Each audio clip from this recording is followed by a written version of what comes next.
We're going to get started. We got a great training today. I've been seeing a lot of posts about credit online lately, have you? So you might want to address at least that one particular post. It's funny how people interpret information and twist it to mean what it means to them, and then they share it and it goes viral. What I'm talking about is just the change in the loan level pricing adjustments. And how there's so many memes going around right now. It's like, I'm going to tank my credit so I can get a better loan. It's like, you're misunderstanding what's going on here, right? Anyway, so credit may not be a sexy subject to everybody, but it's very important and kind of step one in our process to get people lined up with somebody like Steve to get pre-approved. So we're showing them the right properties, they can afford it, and they got all that information, what it's going to cost them. So we are going to just get into it. Steve Turner's with Primary Residential Mortgage. I love everybody I've ever met at Primary Residential Mortgage. Yeah, We've got some good people. yeah, good office, good people.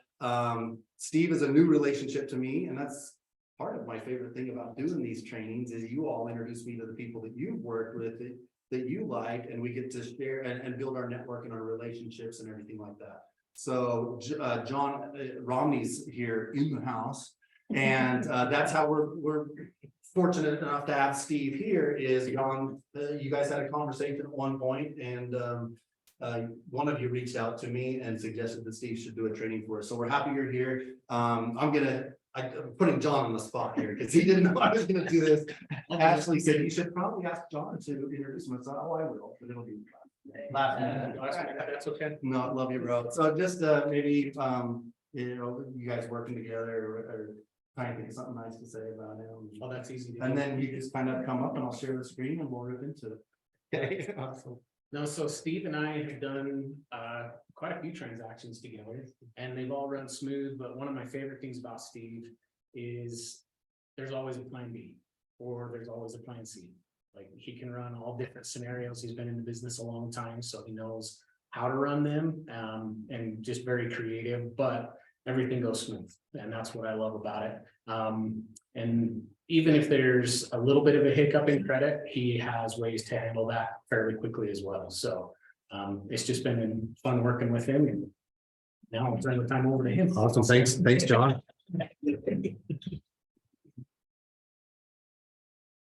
And you are good to go. There's your little clicker. Okay. Make sure that's working. Yeah. All right. Top one here, right? No, This one this way, side to side, forward and backwards, on the side, the other side. So that'll take it forward. After you rehook it, okay, Bluetooth. So this will take it forward. That'll take it forward. Okay. On the side. Okay, that sounds good. Hello, everybody. I want to talk about everyone's favorite subject, which is credit. I know it's exciting and earth shattering. It's probably old hat for a lot of people. Some of this might be new for others. I've done this so long that I often forget that everything was new to me once too. And so I kind of approach it that way. I love questions. I'm not going to have a real formal Q&A until the end, but at the same time, if I say something that sparks a question, just interrupt me. I'm one of those that I'll either say everything you have to say in one or two words, or once you get me talking, you have a hard time shutting me up. So, this is written in third person. I hate talking about myself in third person because I feel like I'm on the Seinfeld with the Jimmy legs and the so forth. So I'm going to kind of paraphrase a little bit. I'm very much a local, born and raised, family's been here forever. I've traveled a fair amount, but I very much discovered that I quite like Utah. I'm an avid outdoorsman. I love to hunt, I love to fish. If I've got an opportunity to be outside, that's probably where I'm going to be in here. We've got 2 adult daughters that my wife and I raised, and they're fantastic.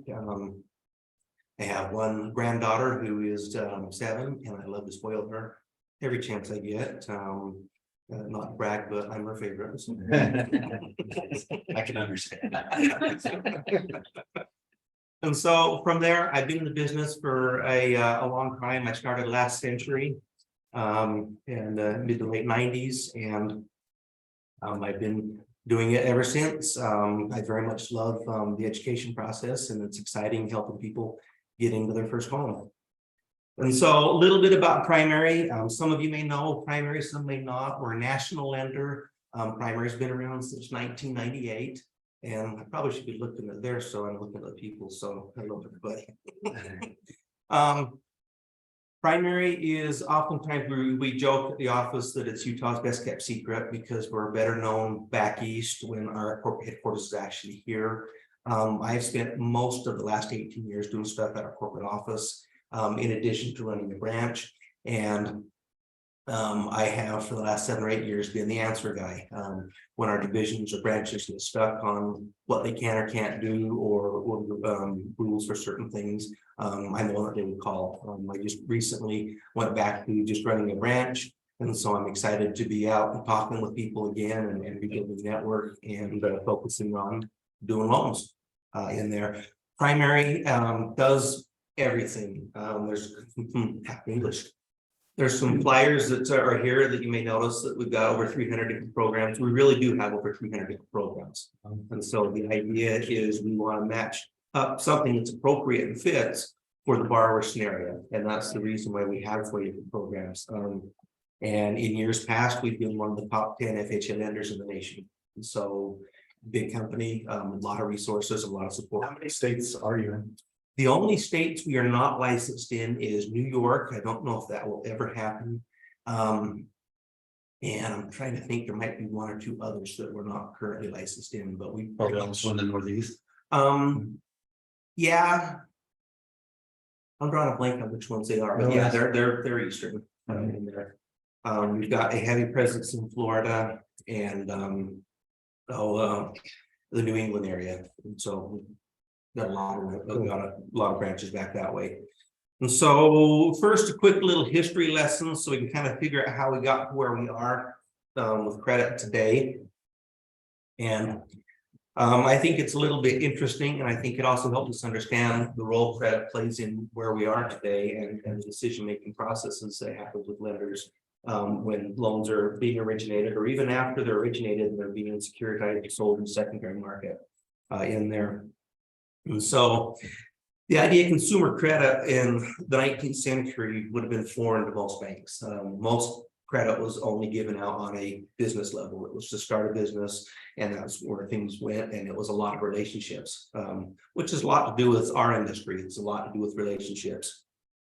The turn of the century, we had the Industrial Revolution, and people started becoming more interested in having credit. And so the banks were wanting to look at different ways they could evaluate rather than someone just saying, oh, hey, that's a good person, give them a loan in there, kind of like the old general stores used to do.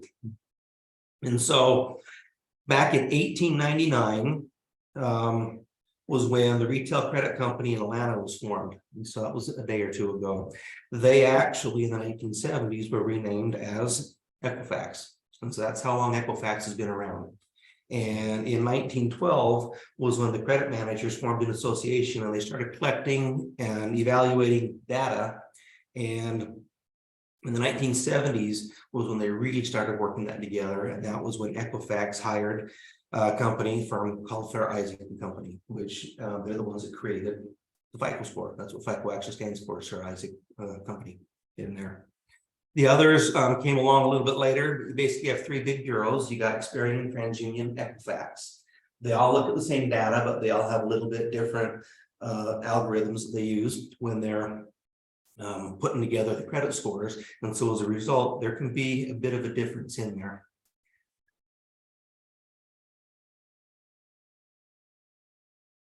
And so I'm going to deviate a little bit from my script because there's a couple of things that I think are really important. I'm going to tiptoe into an area that I hate tiptoeing into because I feel like politics and lending don't belong in the same sentence in there, but unfortunately sometimes they do. There's some people you should tell that to me. There is currently a House Bill 2656 that I would encourage you guys to look up and or reach out to your representatives and say, hey, this is a good idea. And the reason for that is There's been what I kind of viewed as a dirty little secret from the credit bureaus for a very long time. Did you say 2656? Yes, 2656. And what that is your credit bureaus, Equifax, Experian, TransUnion, are, I call them keeper of the keys. They're the ones that gather the data, they protect the data, and they create the credit reports. And they have a lot of times more information about us than we know about ourselves. But at the same time, what they have done for the last several years is they turn right around and they sell trigger deeds. And so you may have had a borrower that's gotten a little bit excited saying, hey, why are you selling my information? Because as soon as I applied for a mortgage, all of a sudden my phone just lights up like a Christmas tree and I got everybody under the sun calling me. And that's because it's the credit bureaus themselves to sell the trigger deeds. This bill basically says that that's a bad idea and you guys as credit bureaus shouldn't be doing that. And that's why I would encourage doing that. So along those lines, there's a website they also like to give everybody, and I really like to give it to my borrowers. And that is optoutprescreen.com. And what that does is that allows a borrower to go in and they can say, I don't want you to sell my information as a trigger lead, so that whoever's been the one that's pulled the mortgage doesn't trigger just an avalanche of phone calls and stuff to the call centers and sweatshops. What's that called? Opt out prescreen, or yeah, optoutprescreen.com.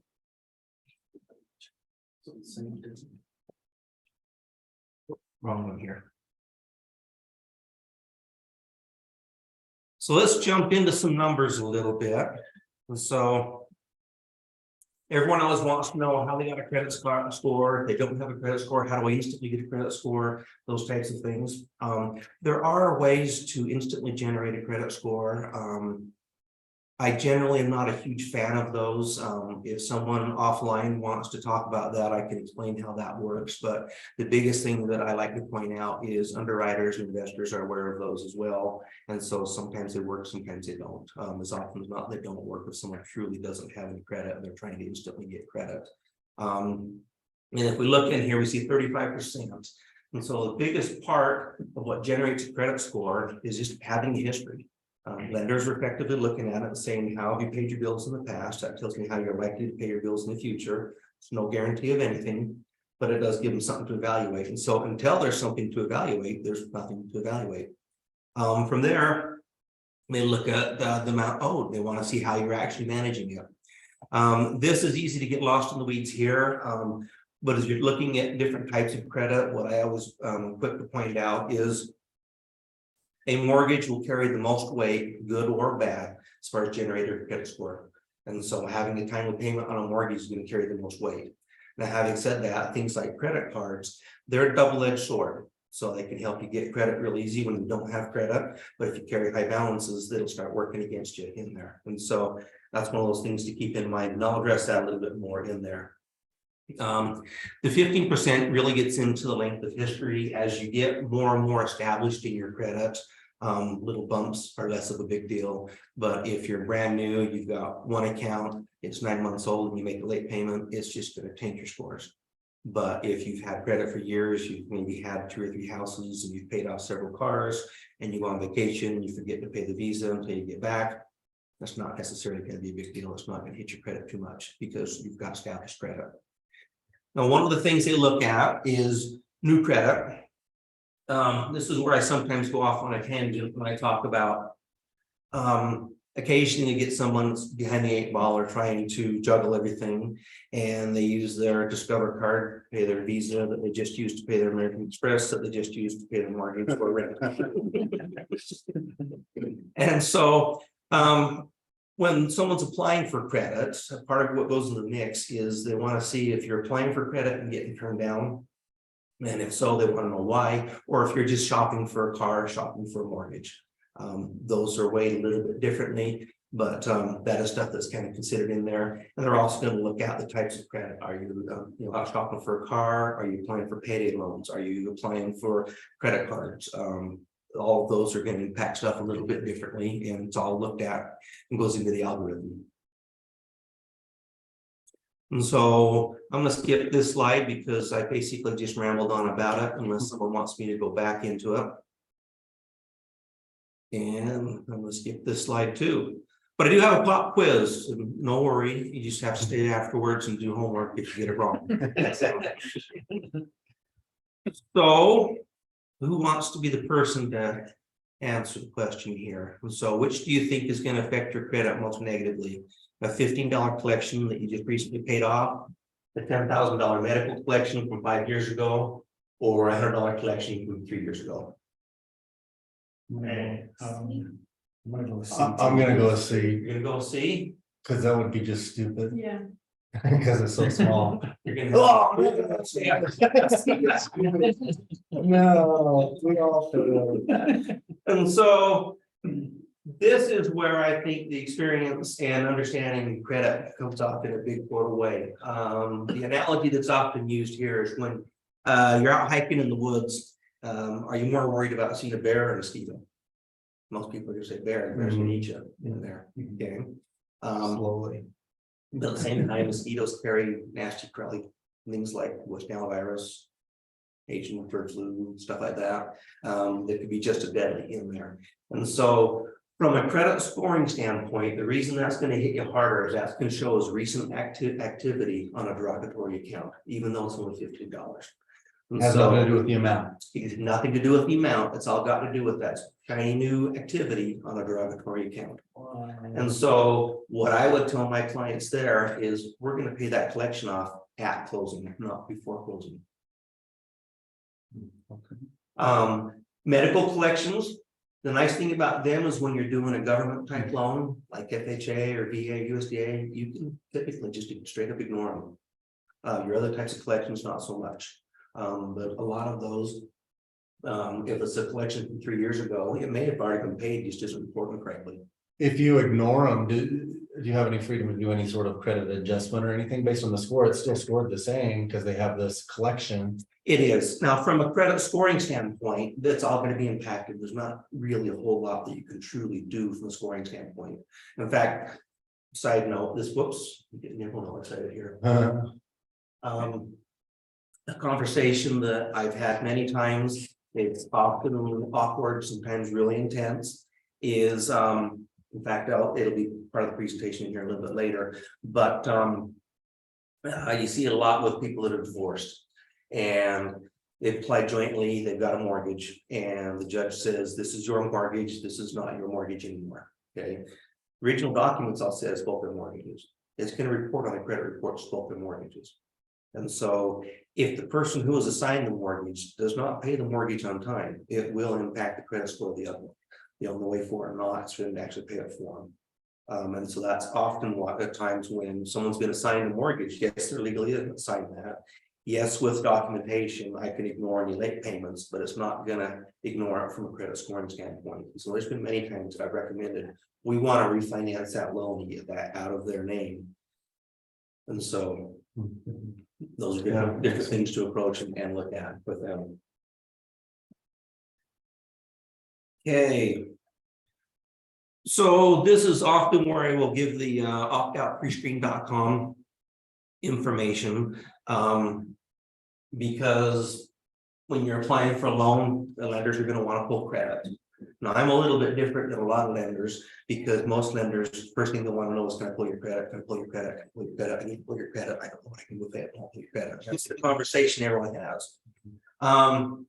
Most people are familiar with Credit Karma, freecreditscore.com, and different places. And most people nowadays have a good idea of what their scores are.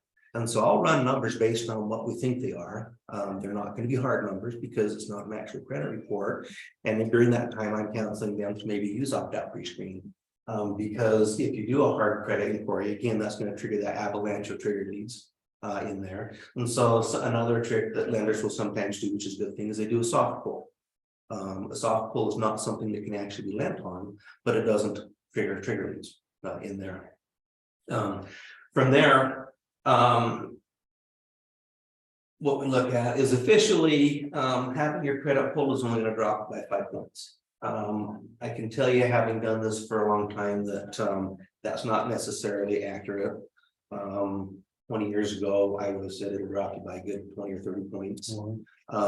But they revamped stuff so they look at it from a category. And so I've seen people, you know, in the early 2000s where they go car shopping.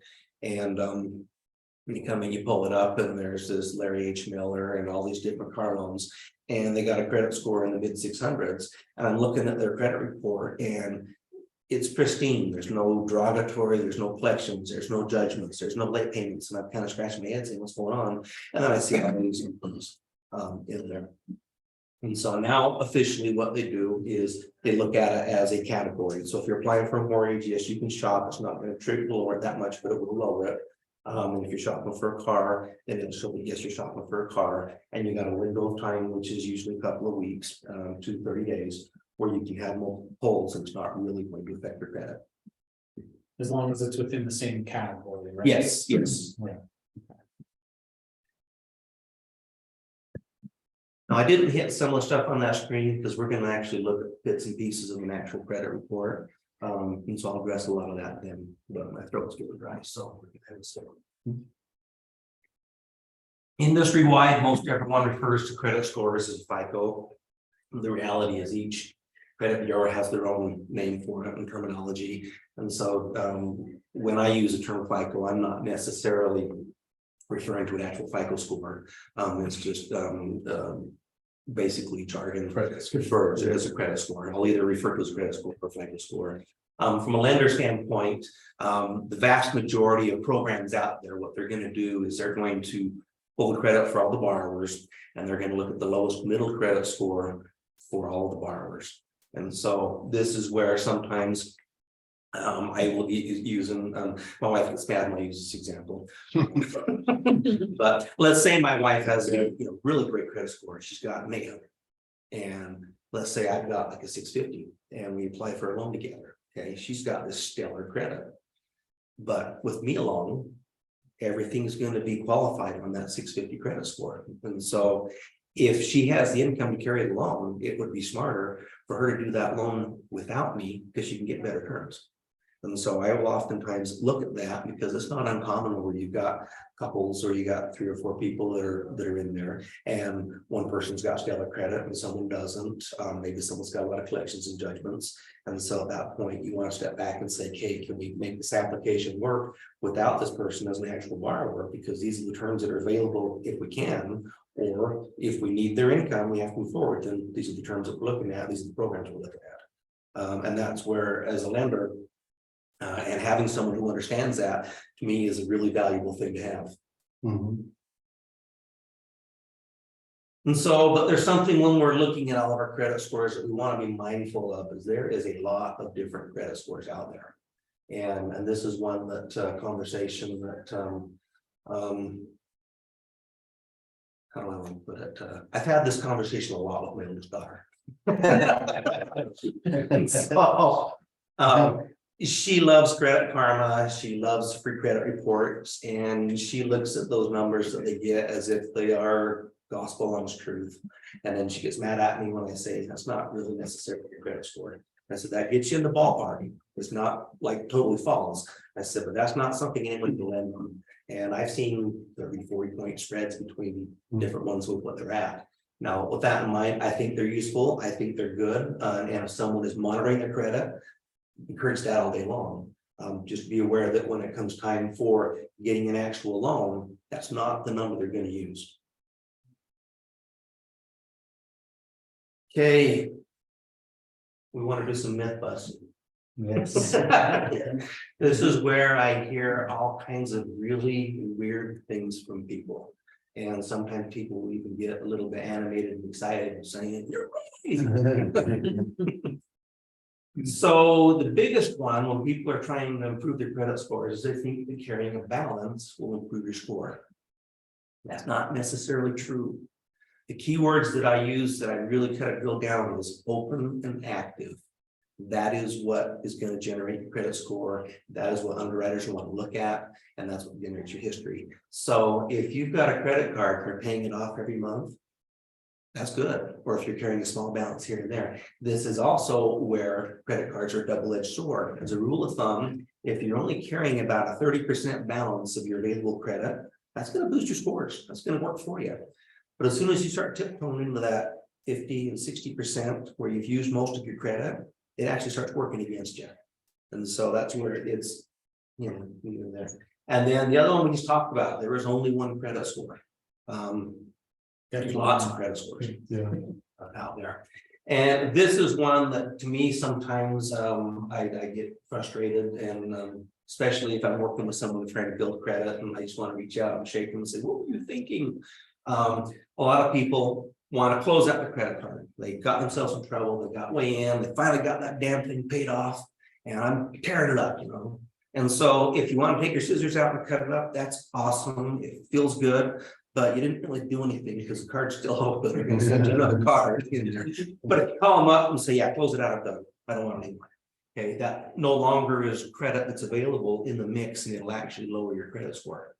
And so what I always say is when you get those down, unless you truly don't trust yourself, then don't close it, just leave it there. And in fact, that goes back to what I was saying before, open and active. One of the best things you can do on something like that is you buy a tank of gas or you buy a little bit of groceries once a month. And then pay it off at the end of the month. And then when someone pulls your credit at any given point in time, it's either going to show as a zero balance or $50 or $100 balance, something like that. And then you're not paying a lot of interest and you're building your credit scores. Can I ask, I know you weren't gonna do course. No, anytime. But, so I used to work at a bank, people would use their credit card, old school people scared of their credit, would use it, come immediately to the bank to pay it off because they were so scared. But don't you want it to kind of hit the statement before you pay it off so that it actually shows up? Or does it help to pay it off almost immediately? If it's brand new credit, say you're just out of high school, you're just trying to get on your feet, then I would say leave it there for a couple of weeks before you pay it off. If you've got established credit, it doesn't necessarily matter, especially in today's digital age. You've got a window of time where you can pay it before you're going to pay interest. And so if you're worried about, getting charged the interest, it'll vary a little bit. You can read the terms, but they range anywhere from like 26 days to 30 days. Most of them are in 28 days because it's not quite a month, but we think of it as monthly in there. And that's where sometimes they will generate a lot of income off of interest. I think people misunderstand. They think they start paying interest the minute they use it. There is some credit that does happen that way, But but most of the time it's not. And that's where, like, if you say you got your monster truck and you gotta have tires, those tires are really cheap, about $1,000 a pop. And you run down to the tire store and they say, hey, we got 90 days things cash. And they're like, I can do that. If you paid off in that 90-day window, that is awesome. Then yeah, you saved yourself a little bit. You didn't have to open up your wallet and write all that once. But on that 91st day, if you haven't completely paid that whole thing off, then they retroactively would charge you interest from the day when opening up. And that's why it's so profitable for them to do that. Because they earn a lot of interest because, there's that place you go when you got good intentions, the road you travel on. Yeah. That's where most people fall into when they do that, they savings cash. So number 4 is one that, unfortunately, having been a lender for better part of 30 years, I'm the wrong shoulder to cry on. But I can tell you, there's been a lot of times I've had someone sit in front of me and say, that's not my loan, that's my grandson's student loan. It's like, well, you signed for it. When you sign for it, you're saying, if they don't make the payment, I will make the payment. Or they'll say, that's my brother's car, my sister's car. What do they think of it? It's frustrating, but I mean, the reality is if you co-sign it, it is your loan. And you are saying that if they don't pay it, I will pay it. Now, the nice thing about co-signing is once that account is 12 months old and the person who's the main borrower has made 12 months worth of payments on time, then as a lender, we can ignore that. And so we won't count it as a debt against you because they're paying it on time. But the key to remember there is all they gotta do is make one late payment and that 12-month window starts all over again. And so that can really be frustrating if you're getting ready to buy a house and that happens to be the month that, they forgot to make a payment. In there. So after 12 months, if the main borrower makes late payments, does it not affect their credit? Oh, it absolutely affect your credit. And But so you can if ignore you it, but co-sign for someone and they're making the payments on time, that's going to build your score. And so that's wonderful. But if you co-sign for someone and you adopt the attitude, that's their loan, that's not my loan, and they don't make payments, then the late payments are gonna show on your credit and it's going to affect your credit. So how do you mean that you can ignore it then because their score is gonna drop? We count it as a contingent liability. Now, from a score dropping standpoint, that's gonna impact pricing, that's gonna impact loans that are available. That doesn't change, you're not like adding anything in there to No, give them a better loan. It's- Yeah, it's just the fact that I don't have to count the debt. And so, DTI. yeah, so you co-sign for someone and they got an $800 a month truck payment. And they made that payment on time for the last 12 months. I don't have to count that $800 a month against you as long as they've been making the payment on time. We'll consider it a contingent liability. But if 2 months before you apply for the loan, that's when they make the late payment. Now you don't have 12 months of payments. Now I have to count that $800 a month payment in your debt ratio. And depending on your income, that could be the difference. Restarts the clock. Restarts the clock. And depending on how big a debt that is, that can sometimes be the difference in buying a house or not buying a house. So. And the other one that sometimes you get weird stuff is someone will assume that because you've paid something off, it's removed from your credit score. It will report on your credit score that it's been paid, and you do want to get the clock started on when it's been paid, but it's actually going to stay on your credit report for at least 10 years. And so after 10 years is when stuff starts actually dropping off of your credit report. Where did the idea come from that it was 7 years? I think a lot of that comes from derogatory stuff like bankruptcies. And so depending on bankruptcies and foreclosures, depending on loan program, a lot of times that'll make you not eligible for about 7 years. Okay. And that's probably where that came from. Probably more in connection with like the seasoning of that derogatory, after it's been that 7 years, now we can loan to you again or whatever, Yeah, but it, yeah. Because I used to hear from people that got turned down for loans, but it's been over 7 years, but. I think it was just like, yeah. It's on there, and I, you know. So you're Give thinking them away. also like the statute limitation. yeah, a lot of people think if they ignore something long enough, it just goes away. And Yeah, sometimes that- I was just curious, you'll get, or they'll say 5 years. If It's that- been 5 years. So on your collection, my biggest problem, I had a couple collections. I didn't have no idea I had a collection, because you're down the road, somebody said, yeah, I got a collection. I didn't know that. So you pay it off. Is there any way to negotiate with the people who pay it off to have it not go on your credit? Because I don't know a way to negotiate not going on your credit unless you can show that it was never a valid collection. it was a valid collection, but I didn't know it was a valid collection until like a year after. So often, It's like $40 collection. It's usually stupid stuff like that. yeah, and those tend to make us sound like a sailor when we get those because you're like $40 really. What I usually recommend when someone's got an outstanding collection or something like that, especially if there's several, is that you actually negotiate with them on the actual payoff. Because you'll see a lot of times what I see in credit reports is someone say they had a charge-off account. And so the way those happen is, let's say I went to the credit union and I had a Visa or a car loan. I didn't make the payments on it. They tried to collect me. I gave them the one finger salute. They eventually got tired of trying to collect from me. So they charged it off. And so I no longer owe them. Now there's a window where I don't know the debt. Yes, I don't know that anymore. What'll happen is they'll turn around and they'll sell that to a collection agency. And the collection agency will call me up and they typically will buy stuff for pennies on the dollar. They might have paid a nickel worth of what it was, but then they'll look at the original balance of it in there and then they say, okay, we're gonna have some attorney's fees and we're gonna have some interest and blah, blah, blah. And now my little teeny collection all of a sudden shows up as or my little teeny charge off shows up as a great big collection for like twice of what I was. And so I ignore them and they're not able to collect me any better than the bank was. So it's not uncommon for the collection agency to sell it to another collection agency. Because if I bought something for 15 cents on the dollar and I could sell it for 25 cents on the dollar, I just made money. So now there's 2 collection accounts on the credit report. Well, the second one's a little bit more aggressive. They're like, hey, these people haven't been able to collect from you. I'm not going to play that game. I'm just going to go to court until I get a judgment against me. And then they get a garnishment. And that's how a lot of that stuff just snowballs into different things. But with the collections, what I would probably do is I would negotiate with them and offer to say, hey, I will pay the $40 or whatever it is you owe. Maybe I'll even pay a little bit of interest. If you agree to remove this, just say this was mine. and negotiate with them. Now, the big key whenever you're negotiating with any collection agency is get it in writing before you give them a penny. And never give them electronic access to your account. That's one of those, if you give them electronic access to your account and you don't have it in writing, don't be surprised when you think you got a bunch of money in your checking account and find out you don't. Yeah, it's usually doctor bills, but you know, you get charged from the hospital, the doctor, anesthesiologist, the pharmacist, it seems we got all these things coming, you don't know who to.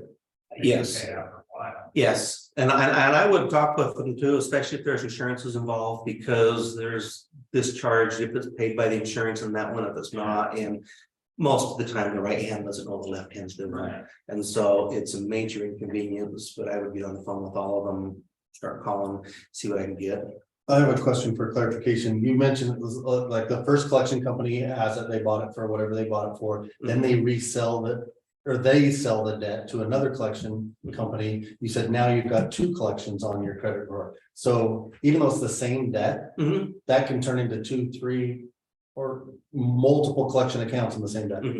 So as a lender, what I end up doing is I get the credit report, and we'll kind of see on that a little earlier, and I start tracking it down because it'll usually say this is a collection account for this card, and I'll see, okay, this is a charge off. And then I'll check with that other one, it'll say debt sold to and transferred. And so it makes a lot of work on my part because I'm tracking down, showing this is really all one debt.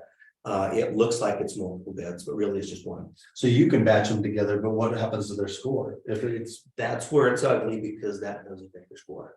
And that's where, once you got all that You have no done, control once you over that get them either. paid off, then you reach out and say, hey, this is all one. Let's get this updated. That kind of stuff typically takes good 30 to 60 days to happen. And that's also where we can go down a weird rabbit hole where there are places that charge fees to fixed credits. I'm generally not a fan of them because most of them don't really do a whole lot. There are a couple that I know that on occasion I will refer people to, but I always let them know this is going to be a fee, and it's to do it. And so it's usually not the direction I like going, because most of it you can do on your own. Is just going through the process of picking up the phone and then dealing with someone you know is going to be a jerk to you on the other end. So it's just like, you know, you're paying your house payment, you're paying your car payment, you're paying whatever, you got $40 charge, and that affects your credit just as bad as like, oh. Well, not just as bad, because remember, things are weighted in there, and the more established you are, Yeah, the less a little drug or anything is going to go in there. And so they're going to look at, you know, a small collection for a doctor bill a lot differently than say a utility collection. And so they're going to be weighted differently. And that's part of why the credit bureaus all have different scoring, because they all give a little bit different weight to those. I mean, they'll be close, but they're all going to be a little bit different. it seems like we pay $5,000 a month on a bill, $40. You're gonna make or break it. All right. Yep. And number 6, I've already talked about, that's where you just remember the credit open and active in there. So this is usually where a lot of people start to be really interested in how much stuff impacts what they're doing. And so the rates up there, unfortunately, are not that far out of reality today. So, but you know, for an example, if you got a $300,000 loan and you got a 660 credit score, and you keep that loan for 30 years, you're going to pay over $72,000 more than someone who's got a 740. And your difference in your payment and what you can qualify for, because there's 2 parts to that principal and interest payment that goes into qualifying. One is the actual dollar amount someone's writing a check for, but the other, what it comes down to from a lender standpoint, is we're always working on ratios. We want to know what your qualifying ratios are. And a trend that's happened over the last 4 years or more is the agencies have just been tightening down. When they introduced the concept of a quality mortgage, it's basically anything over 43 debt ratio was not a qualified mortgage. The industry screamed and yelled a little bit and said, whoa, because we've got AUS approvals all day long in the mid-50s. And so that's when we started getting into safe harbor versus non-safe harbor, what's qualified and what's not, and so forth. but I've watched a lot of loan programs get closer and closer to that. And so up to 45, most programs, I don't even flinch. If someone's got real strong credit, it's easy to get someone up to 50% debt ratio. If I'm working with someone and they've got over 50% debt ratio and I still have AUS approval, I'm probably going to get them to the finish line, but I'm going to be sweating behind the scenes because in order for me to do that, I have to have AUS approval. And every little thing that gets tweaked in the loan as the documentation comes in means they have to rerun it, and every time they rerun it, it's an opportunity to lose it. And so that's something to kind of keep in mind when something's really, really tight, which makes it, a bigger deal when you're telling people don't apply for credit. And the other thing that happened, I didn't touch on that at all. I usually touch on it earlier is from a lender standpoint, the underwriter is responsible to calculate an accurate debt to income ratio, clear up a own funds. And so with that in mind, lenders will do credit monitoring. So once you've triggered an application, if someone has their credit pulled, that instantly sends an email to me and my processor that says, hey, your borrower just had your credit pulled. You need to find out if they have new debt. And then I have to reach out to them. They have to write a letter that says, yeah, I was, over at Kohl's and I could get 10% off this if I applied for the credit card. And though I didn't really want it, but I wanted the 10%. So then I have to send them out a letter for them to sign that says, yes, I applied, having my credit pulled for this. I did not get credit, or I did in there. And the ugly part on that is after the loan's a done deal from a lender standpoint, and this is why lenders kind of get so excited and they want everything writing that way, is I've seen transactions before where someone takes a day off to go closing. They got the whole day, never have the whole day. What am I gonna do? So they go stop by a car dealership on the way, and they're thinking, man, that Mercedes would sure look nice in that brand new house, wouldn't it? So they take it for a test drive. They're there to get their credit pulled, and the salesman does a really good job. And so they sign on the dotted line, and then they drive up and they go sign on the papers. That's going to trigger an email, and they're going to sign on the documents, but between signing and funding, that email is going to have to be addressed that says, hey, we had credit pulled. And if they don't recalculate a debt to income ratio, including that new payment, that loan's not a sellable loan for the lender. That can turn it. Time next week. That's the conversation before. So it's important for borrowers if they want to buy a new car, or if they want to get RC village or something and fill up the house with all the new furniture, do it a day or two after the loan's funded. And then it's a done deal, and it's not going to get set back in the lender's lap. Because what's set back in the lender's lap, the lender reaches out to them and they have to try to figure out something to mitigate it. And it's just a big nasty mess that's best avoided in there.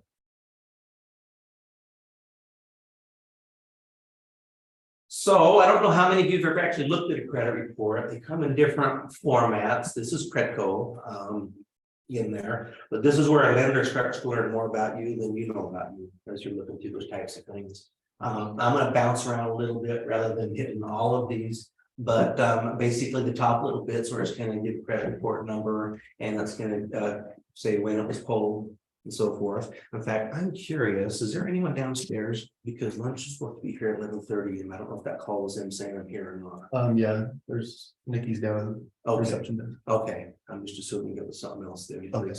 On that, but they should be here anytime. Okay. And that. And this is also a massive part of lending, because when you're doing a mortgage, they're going to do, they call it primary. It's basically all three bureaus blended into one. And this is where you start getting into your different credit scores. And so this is where they're going to show you your Equifax, TransUnion, your scores that way. And that's where they're going to start looking for the lowest bid score, so they know which programs are and aren't available. There's also going to be in here. Yes. So my story about using the different credit cards to kind of layer debt and build yourself a big hole. So it's been 6-7 years, I believe now, they've gone to what they call trended data. And so what the trended data tells us here, and so hopefully I don't go too far out on the screen here, is this lets them know what the actual payment is you've made versus the payment that you're supposed to make in there. And that can let someone know if your balance is trending upwards or trending downwards. This is where they can see, is your debt growing because we're layering stuff, or is it not? Is this someone that's intent on paying everything down or paying it off or making the minimum payments? And so that factors a little bit into the equation. The biggest thing is making the payments on time, because from a lender's perspective, oftentimes people don't realize is, let's say I've got a credit card and I've got a $5,000 balance. I'm anxious about it. I want it paid off. And so I'm making $500-600 a month payments on it. I want to knock that thing out and be done with it. But my minimum payment's only $40 or $50. From a lender standpoint, I'm not going to look at the actual payment you've been making. I'm going to look at what's that minimum payment, because I'm calculating your minimum ratio or what you're required to make. So I can calculate qualifying ratios that way. And so it's okay. Now, this is also where I will counsel someone oftentimes if they're trying to get ready to purchase a home. If I can see they've been making big chunks on something, I would say, okay, we're getting ready to buy a house. This is the time we want to pile up cash.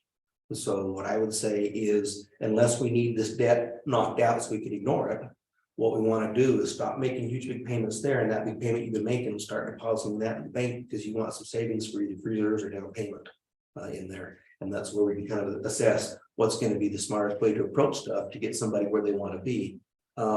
Once someone is into the home and they've got all those one-time fees for setting everything up done and they've got settled in, then at that point, I'll say, if you want to knock out your debt, that's one of the best things you can do, start making those big payments again.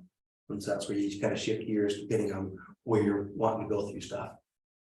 Now, once you learn how to read a credit report, you can read them pretty quickly. Credit Code puts all the nasty stuff at the front. Some of the other places you throw it from puts the nasty stuff at the end, so it just depends on which one you're doing. I like the Credit Code version because my thoughts are, is if I'm driving down the road and there's a big pothole or the bridge is out, I want to know sooner than later. So let's get the ugly stuff, put them on the table, let's see what we're dealing with later, and go with it. And so this will tell us when account was opened, the last activity, and the last activity is kind of important because credit bureaus update everything constantly, but the people that are reporting to the credit bureaus, they sometimes report weekly, monthly, yearly. Sometimes they just stop reporting. And so I've got an old debt, and you'll see a lot with collections. Collection agencies are really aggressive to report stuff when they want to get your attention. Once it's been paid, they kind of lose their motivation to really care about you anymore, which includes reporting that you paid off the collection. So sometimes these might actually already be paid in there. When they are, and basically say that they're paid or a charge off in here, and that can let you know the dates those things happen, because a lot of loan programs do age out to where if it's a year or two old, 2-3 years old, and it's paid, it's going to not really affect your scores anymore, and it's not a big deal in there. We can also look at and see really quickly when you got late payments. As a rule of thumb, 230 days instead of 12-month period, and you can still make it the closing table. 160 day instead of 2-year window. When we've got more than that, then you got trouble ahead. And for the people online, that was like section 23 showed that collection was there, right? Yes, yes. I'm assuming they're seeing what I'm doing here as we're going through something. Okay. Yeah, you were just pointing them on it. Oh. They can't see it as well. He was identifying what you were pointing to, I think. Yeah. Okay. So to repeat that for me, so 2 30-day lates, was this both within a 2-year window, or is the 2 30 days within So the 1 year? 230 days instead of a 12-month window. 12 months. And so 12 what months. I usually look at, and it comes from having done loans before automated underwriting, is if someone's got a late in the last 6 months, I really want to know why, because the underwriters didn't want to know why. Was that a hey, I went on vacation, I thought I paid it as soon as I got back, or someone just changed jobs, or something bad happened, car accident or whatever. You kind of want to know what it is. But the closer that late period is to the time you're applying for the loan, the bigger deal it is. And so once it's late on a housing payment past 6 months, then look at it and say, okay, we can have basically 1 or 2, not a big deal. But as soon as you hit 30 days inside of a 12-month window, you're probably going to look at non-QM type products, depending on what it is, may or may not even be available. If someone's had a 60-day late, then lenders typically, or loan programs want to see, 2-year window from that late before they use it as a good risk in there. And when you start getting into the 90 days, then you start getting closer to default. And if you get past 90 days, they'll just do the loan as in default. Because that's when, for mortgage, they'll start filing notice of default.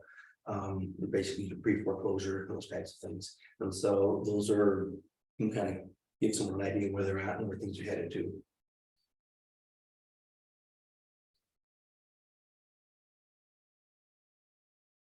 I don't know if that's the number or not. I don't recognize the number. I don't think it is. So lunch may or may not be downstairs. They might be looking for the unit Do a number or search. something. Yeah. And so. Okay, this is where lenders can start looking at what types of credit you've got. This is where they start seeing if it's a payday lender, if it's a credit card or what. There's also fraud alerts that can go out in some way, shape, or form that go in there. So if someone's been the victim of identity theft and they report victim of identity theft, they can actually have that tagged when you put your credit report. It'll basically say, victim of identity theft, verify different things in there as well. And this is also one of those where you got lost your phone card, you can see, and so that, and they're a lot more lenient if there's a late payment or something there. Typically what will happen is they'll close that out, reopen it up as another account in there. This is also where, from a, on the back end, getting deeper into the mortgage, they will start looking at, this is where we get to see if someone, his name's William, but they go by Bill or Billy. So we get to see different names that people apply for. This is where lenders start looking to see if the application listed as prior application on your credit report matches what you got in your application. Those that are in there. As a rule of thumb, from a stability standpoint, they want to see 2-year residency. So whether you lived at one place for the last 30 years or every week you've been changing addresses, the lender, we get to document all of that. But typically it's a 2-year window. It's usually 2 years for employment, 2 years for income. If they move a lot during that 2-year window, is that a bad thing? Not necessarily. It means I do a lot of work because I get to verify all of that. But if they've been paying their rent on time, or there's no utility collections that come out of all of that and everything, then it's just a matter of documenting where they've been living right there. And a lot of times, like, people might move in with family so they can save up. And sometimes they get worried thinking that's going to be a bad thing. It's not necessarily a bad thing. We just list the rec 0. I write a letter of explanation that says moved in with family and saving for a loan. Now, if we've got a savings account that shows that they're steadily increasing monies, then that supports my story. Everything makes sense. Now, if I write a letter that says they've been saving to for a mortgage and they got nothing in their credit account and they're doing grants and everything for it, and they're just going to kind of look at me and say, "So, what are you really saving for a mortgage?" So. Hey, we get to see who past employers are. Whenever you apply for credit, I typically want to know where we work, those types of things. All that goes into there. Now, one of the neat things that we can do, and I think it's on the next one. Oh, no, I got a pop quiz. I'll let you guys read that for a little bit, but actually, we'll just go into that because I lost my train of thought. I think it's D. You think it's D? Yes. Okay. Any I other? think it's in the trial. I was gonna say whatever the highest number is, Yeah. the right answer. Yeah. Let's see. Now, having said that, these are a little bit dated. This is some stuff I was gonna get updated on the slide before, because this is actually the first quarter of last year. And so Oh, yeah. it is grown this year like E. significantly. E, yes. All the stuff I've been listening to you on here, what happened is consumer saving is dropping and debt is actually increasing. So I don't have the actual numbers that are up to date up in there, but I can tell you that they're trending higher. And that's a reflection of the economy that we've been in. And so this is basically second quarter 2022 is where those numbers came from. A big jump in 1 quarter. Yeah, 46 billion, Yeah, 1 quarter. yeah. What do you think of the the services that allow renters to use their rent in their credit file. I am a huge fan of that, Okay, as long as they're paying the rent on time. right. And do they have to sign up for that, or is that something that the landlord has to offer, or what is that? More and more of your big yeah, I mean, you go to a big apartment complex, it's professional managed, more and more they're starting to do that. Yeah, If it's a mom and pop, I'm renting the bottom half of your house or something like that, then you have to convince the landlord to use something like Rentler.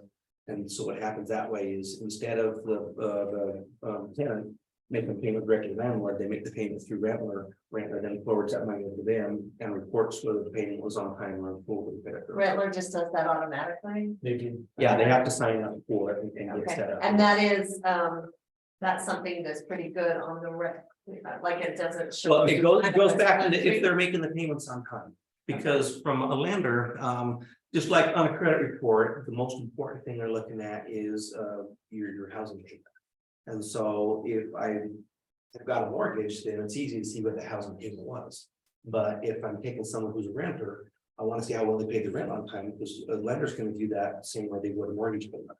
Okay. And so, and that's where you can sometimes get into, you don't see it so much now. When I first started, it was a big deal. Because it was before everything went on, but you can get into payment shock.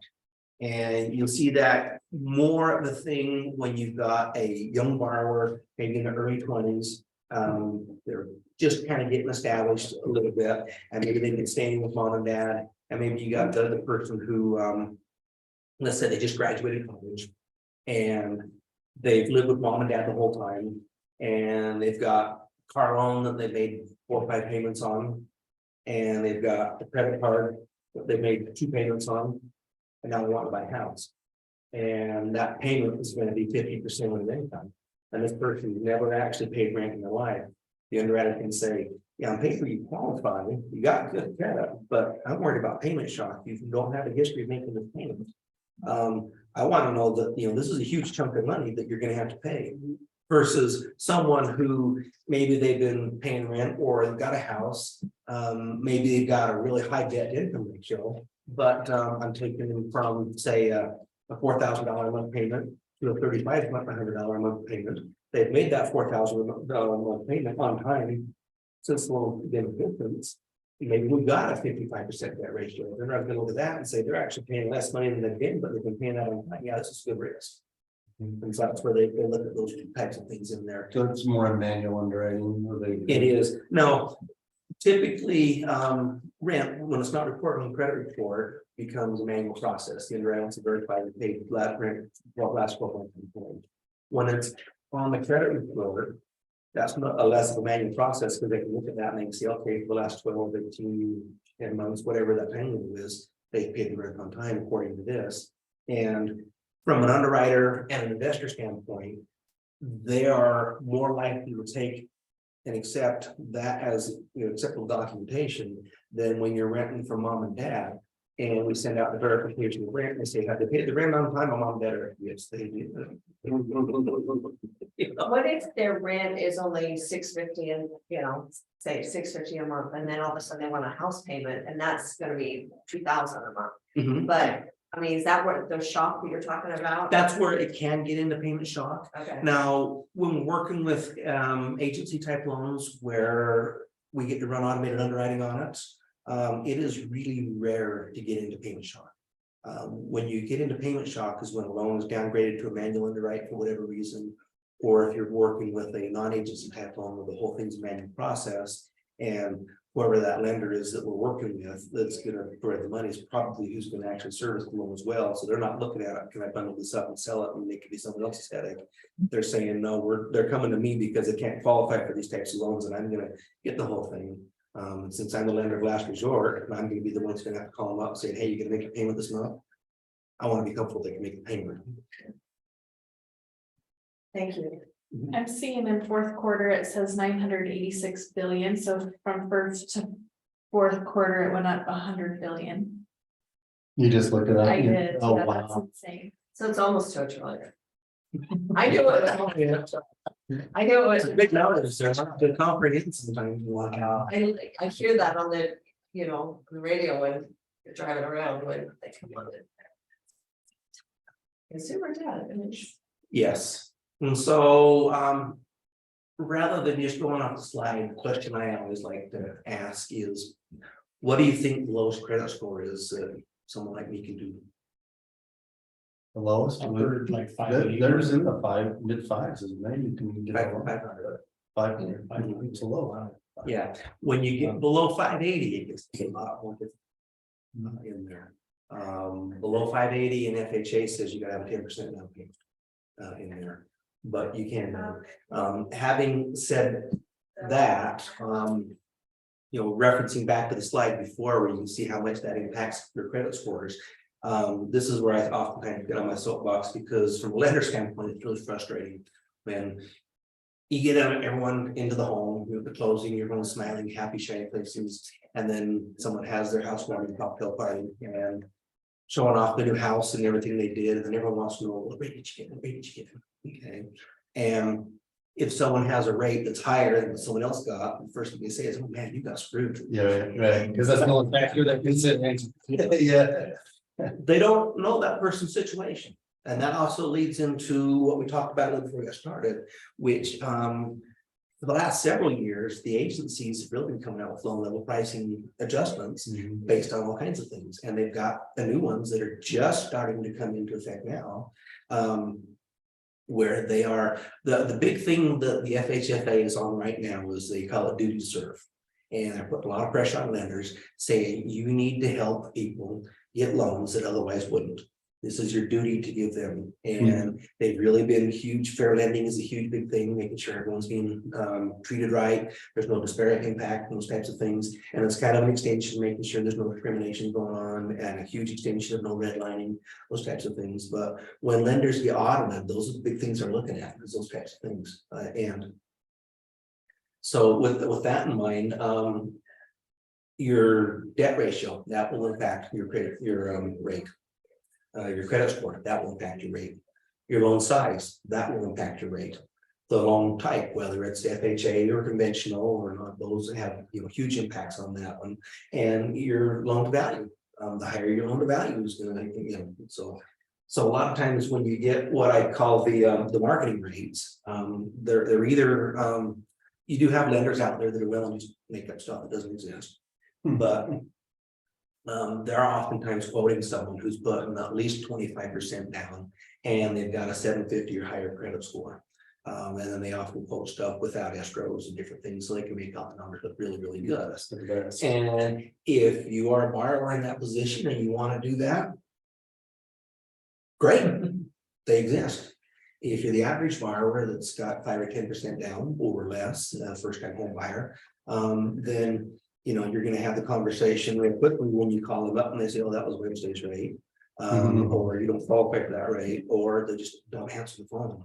So what oftentimes happens when you're trying to get that internet rate.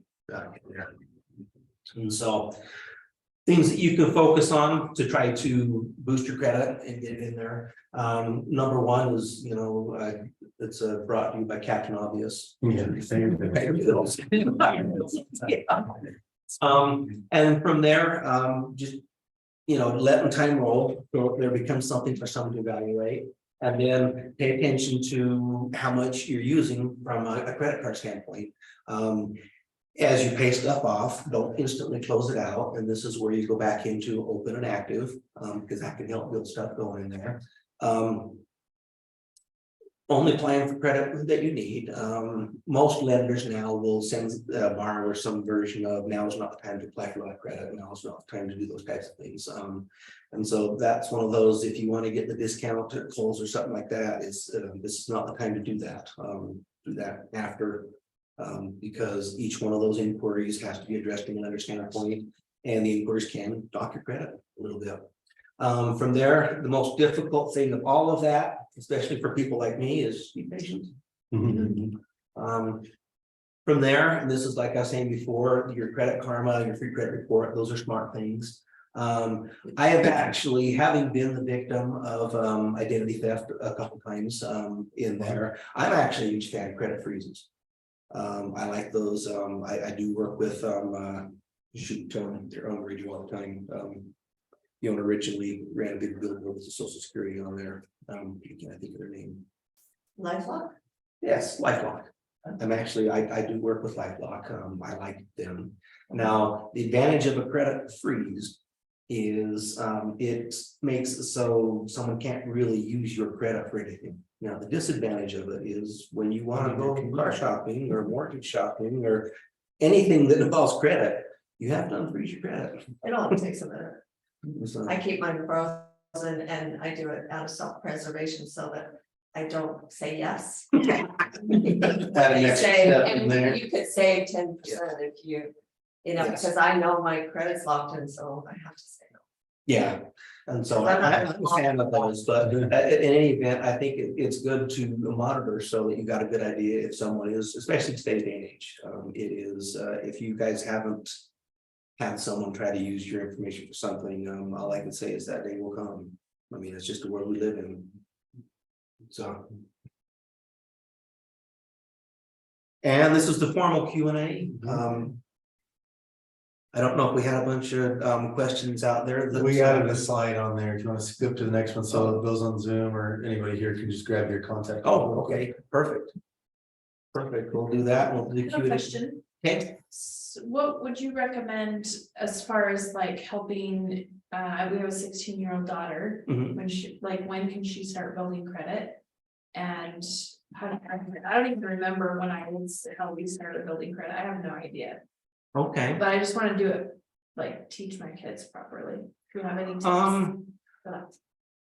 some of this is gonna be what I call a philosophy of Steve, so take that for what it is. You want me to stop the recording? It depends on what you say. Yeah. I don't think it gets some.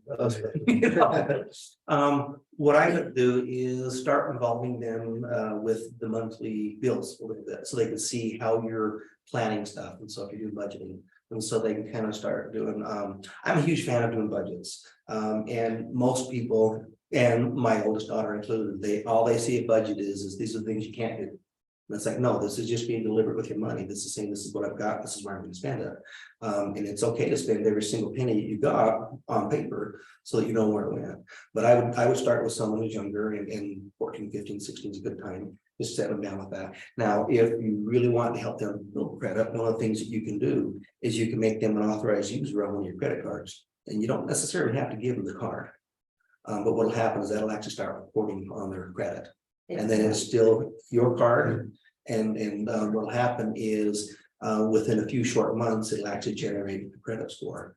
Now, I would, as a parent, you know the temperament of your children usually, you know what they're inclined to do or not do, and when or if you feel like they're responsible and they've got a little bit of income coming in, then I might, give them access to the card a little bit and see if they, woohoo, I'm going to Vegas, or how they do, and let them start doing that, and then start working with them. So you sit down with them on a monthly basis, and they're doing their budgeting. And that you're kind of holding their hand as they go through it. And the better they do, the more freedom I give them. And if they, if you find out that you bought, $800 in pizza in a hotel downtown and everyone had a really good time, they might lose their credit card. You just talked about that oldest. No, she never did that. The first time I had someone get access to my credit, I remember I popped in, I sat in, and I was actually still working at the credit union. And I pulled up, and there's this literally, I forget which hotel it was, but there was a hotel room. And I had bought like $300 in pizza and just a whole bunch of stuff. And I'm looking at that. So I called my wife up and I said, so did we throw a party? Must have been a good one. She goes, no, what are you talking about? I said, okay, I know what we gotta do now. So I made all the phone calls, get stuff shut down. But I paid, I think it was $600 for a storage unit. That someone was way behind on. I bought, all this pizza and everything else, and someone had one hell of a party down. And so it took me a little bit to get that refunded back to me. But, so Um, I've seen it, but I mean, I've also, I mean, you know, I've seen the piss off in neighborhood parties where everyone's having a good time because mom and dad's out of town, you know. And it happened. I was 18 months too, so Do they get the benefit of the history of that account? they too? absolutely do. As soon as you put them on that starts. As if they've been on a roll? Yeah, but it'll report as an authorized user on the credit report. But And it's still that- give them a score. It's still business for industry. Cause I don't think they can get credit legally until they're 18, right? Their own credit card. Right, there, yeah, to actually, the only age that I'm aware of when it comes to lending for mortgages or and whatnot, that someone has to have, is 18, because that's the age of majority, that's when you're. That's when a contract's enforceable. Yeah. Minors can enter contracts. It's not enforceable Right. if it ever came down to it. Yeah, and so as an authorized user, they can use it, because he said, yes, they can use the account, but it's not really their account, it's yours, but it will report on a credit report. And it will generate a credit score, and it will show his credit history, and it'll show the date that you added them in there. And so that's one of the ways if you want to do that, and that way, when they turn 18 and they want to go buy their first car. And they want to be in a position where they don't likely need a cosigner. Then at that point, they'll walk in and pull a credit, it'll probably be a little bit thin, but they'll look at it and say, here's this card that, you know, they've been on for the last 3 years, payments have been made all on time. You know, they've got a real nice high credit score, that can be a good thing. But it's one of those, I always use caution, because not everyone's gonna use step by step. Yes. When you're getting a loan, you say you don't pull the credit score until you kind of estimate the credit score. Mhm. If you pull the credit score, does that trigger that all these lenders are gonna start calling these people? Yes.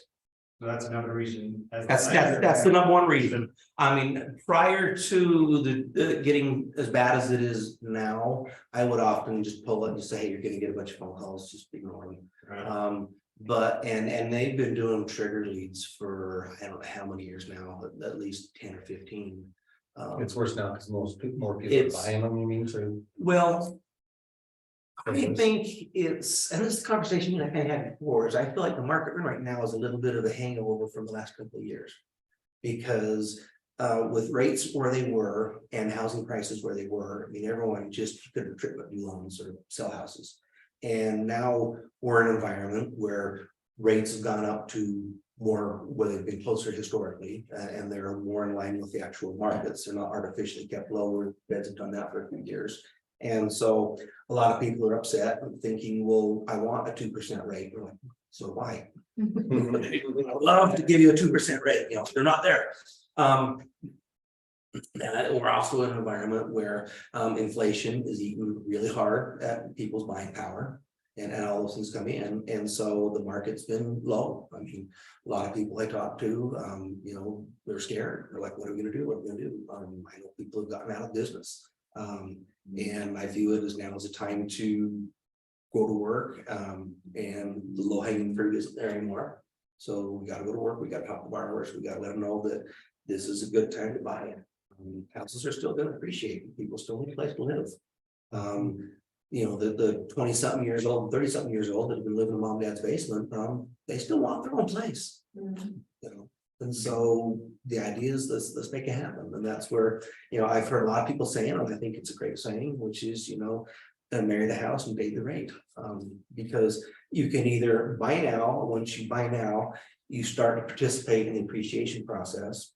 And then when rates get better, you can still refinance that and take advantage of it versus waiting to buy. Rates are better, I want to buy now. Oh, houses are $50,000-$60,000 more than they were back then. And you're back to competing with multiple buyers. Yes, Yeah. yes. And so from a refinance standpoint, I'm starting to see where people are actually starting to refinance out of those really, really good rates for 2 reasons. One, they've got a major renovation project. They love the house, they want to do it, they need $200,000-$300,000. They don't have that same bank. And so we do a refi cash out, market rate, they get the monies, then boom, they do all this work with the house and they have a ton of equity again. The other one that I've seen goes back into a slide before we was looking at with all the consumer debt. There's a lot of people that have been juggling and their credit card debt's going up and everything else. And so one of the things that I will look at if someone wants to talk refinance is I want to say, okay, does this make sense? And so there's been times that you take them from a really great rate to the market rate, and you're still saving $1,000 a month because you're paying off all these credit card debts, you're paying off these car loans, all things like that. And so you stand back and kind of look at the big picture, not just focus on interest rate. Because when I first started and I looked at all the different programs that were out there, I used to tell people lowest rate's not always the best deal. And I would get people look at me like I was a freaking moron. And I used to say that a lot when the pay option arm was a thing. Because there was a time when you could pay option arm, you could get a 0.5% start rate. Awesome deal, right? It's gonna adjust every month. It's got a 4-point spread on it.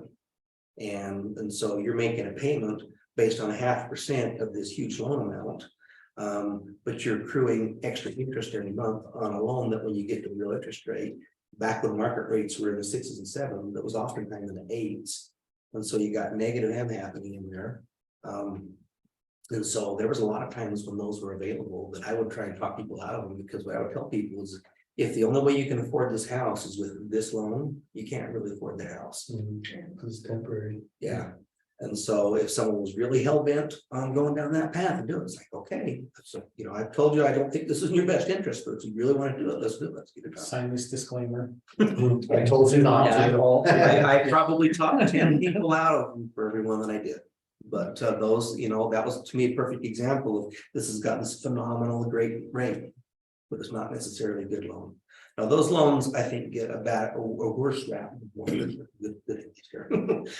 rap than they really were. But I think they were used inappropriately. Where those, I think, were an appropriate loan, it was for someone who was an investor who was putting a fair amount of money down. That while they had tenants in their property, would make the actual real payment to pay the balance down. When the house was empty and they maybe had to do some repairs, because if you've ever had a rental property, you know, occasionally you might have to clean a little bit of dog doo off the carpet, you know, these ones. And so you take the monies that you would have normally been making on a mortgage payment, and you can now have some more cash available to do whatever you need to do to get the property so it can be rented. You get the new tenants in there, and so during that time you make that minimum payment. But as soon as you have new tenants in there, you can now have the income stream, and you go right back to making a payment that's actually paying the mortgage off. If you use it that way, it's not bad. But if you use it like most people do, where they did 100% financing, so there's no skin in the game, in there, they only make the minimum payment. So they're starting out upside down almost from the beginning in there. Then you're gonna end up with crocodile tears on TV about how things go my house. Yeah. I think what's happened is the Overton window is shifted as far as market, as far as the rates have gone. And now people expect it to be 3%. They're Yes. waiting for it to go back to 3%, but they Yes. don't realize that 6.5% was a low rate at one point. Yes. I refinanced our first home to a 6.25% rate and thought I won the lottery Yes. from an 8 Right. something percent rate. Oh, when I first started in the industry, I was taking people from double-digit interest rates and putting them into 7, 8, 9% rates. And I literally had people in tears saying, thank you, thank you, thank you. This helps me so much. Yeah, so I think we just remind people who haven't lived through, you know, higher rates, that this is actually not a bad rate. No, historically, it's not a bad rate. But if you've only been in the industry in the last 10 years, it's, you know, it's bitter pill small. Yeah. Purchase prices are much higher too, though. I remember That's when the true. conforming loan limit was $220,000. And oftentimes now, a $220,000 price, you're asking who's gonna take the wheels off it. Yeah. So, Sure. Awesome. Any other questions, guys? That was good stuff, Steve. thank Steve is also sponsoring us today, or himself, his training, and has brought us lunch. So we're gonna stick around here and have some lunch. So thanks for joining us on Zoom. We're gonna say goodbye to you now and reach out if I can do anything for you. This is really interesting.